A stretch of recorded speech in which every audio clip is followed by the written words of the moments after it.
po jako akawuwo. Entiisa ebuutikidde abatuuze ku kyalo Wabigalo ekisangibwa mu division y'Ettamo mu municipal y'Emityana.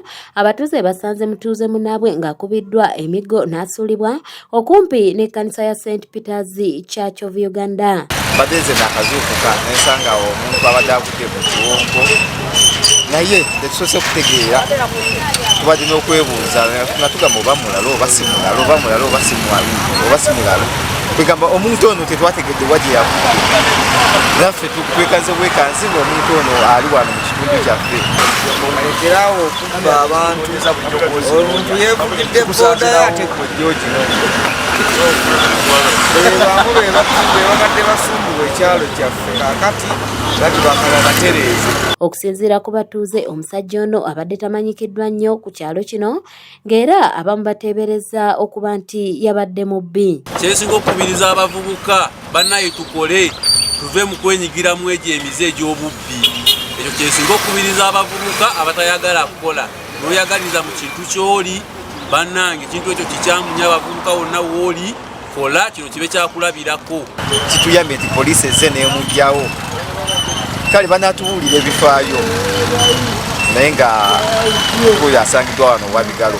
Okusinziira ku bantu betwogeddeko nabo bagamba nti ono yandiba omubbi wa pikipiki era ne bakuutira abavubuka bannaabwe okunyiikira okukola okwewala ebintu nga bino. Omubbi afa bubi, olina abaana, olina omukyala, bannaye tukole tuve mu kwenyigira mu kubba. Guno si gwe mulundi ogusoose ng'abantu bakolebwako ebikolwa eby'effujjo mu kitundu kino.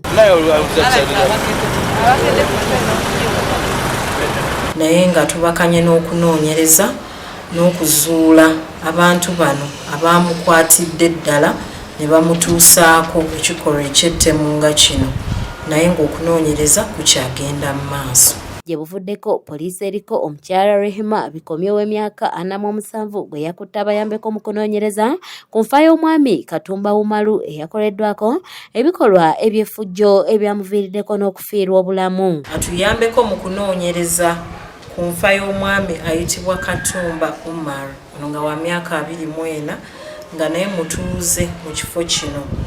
Ng'omwami ono leero ku makya ono sawa nga 10 mu kitundu ayalumbiddwa abantu abatannamanyikwa ne bamufumita ensingo oluvannyuma ne bamusalako ebitundu bye ebyekyama ate ne bamukumako n'omuliro.